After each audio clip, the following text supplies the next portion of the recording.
બનાસકાંઠા જિલ્લામાં સામાન્ય વરસાદમાં નેશનલ હાઈવે પર ખાડા રાહ જોવા મળી રહ્યું છે। ડીસા આખોલ ચોકડી પરના ખાડાઓને થીંગડા મારી પૂરવામાં આવ્યા। જોકે કાયમી સમસ્યાનો ઉકેલ ક્યારે મળશે તેવા સવાલો સાથે લોકોએ તંત્ર સામે રોષ ઠાલવ્યો છે। સમગ્ર દેશ દુનિયામાં ગુજરાત મોડલ અને વિકાસ અંગે સત્તાધારી ભાજપ અને સરકાર દ્વારા મસમોટા બણગા ફૂંકવામાં આવે છે, પરંતુ હકીકત શું છે તે પ્રજા સારી રીતે જાણે છે। બનાસકાંઠા જિલ્લામાં સામાન્ય વરસાદે સરકારી દાવાઓની પોલ ખોલી નાખી।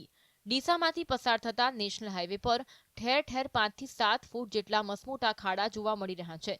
સાથે નેશનલ હાઈવે પણ બિસ્માર હાલતમાં ફેરવાઈ ગયો છે। ડીસામાં નેશનલ હાઈવે પર આખોલ ચોકડી પાસે, થરાદ હાઈવે પર, ધાનેરા હાઈવે પર અનેક જગ્યાએ મોટા મોટા ખાડા પડી ગયા છે। તાજેતરમાં વરસાદ બંધ રહેતા હાઈવે ઓથોરિટી દ્વારા ખાડા પૂરવા વેટ મિક્સનો માલ નાખ્યો, પરંતુ તે પણ લાંબો સમય ન ટકતા ફરીથી મોટા ખાડા પડી ગયા, જેને કારણે નાના વાહનો તો રીતસર ખાડામાં પટકાઈ રહ્યા છે। આની આ સમસ્યા વારંવાર રહે છે।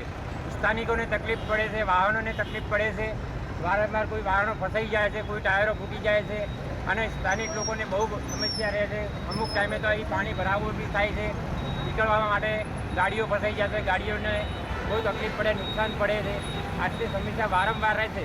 અમારી તો માંગ એક છે કે જે બને એટલું વ્યવસ્થિત કામ થાય અને પાકો રોડ બને સારો, એના લીધે આપણી માંગ છે। આપણી નેશનલ હાઈવે પર આવી સમસ્યા દર વર્ષે સર્જાય છે।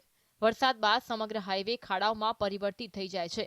ડીસાના આખોલ ચાર રસ્તાથી ધાનેરા, થરાદ, વાવ, કાંકરેજ, દિયોદર સહિતના 8 જેટલા તાલુકાઓને જોડતા માર્ગ પર 5 ફૂટ ખાડા પડ્યા, પણ તંત્રએ કામ અધૂરું રાખીને ચાલતી પકડી હોય તેવું લાગી રહ્યું છે।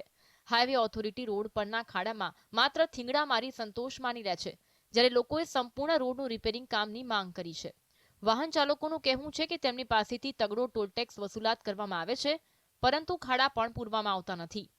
રિપેરિંગમાં થીંગડા જ ખાલે મારે છે અને કોઈ સમયે સારો રસ્તો બનાવવામાં આવતો નથી, ખાલી થીંગડા બનાવીને છોડી દે છે। તો આ મુશ્કેલીનો સામનો ક્યારે થશે અને સારો રોડ ક્યારે બનાવશે, એ જ અમારી માંગ છે। નેશનલ હાઈવે પર જો આવી કામગીરી હોય તો રાજ્યના આંતરિયાળ વિસ્તારની તો શું વાત કરવી।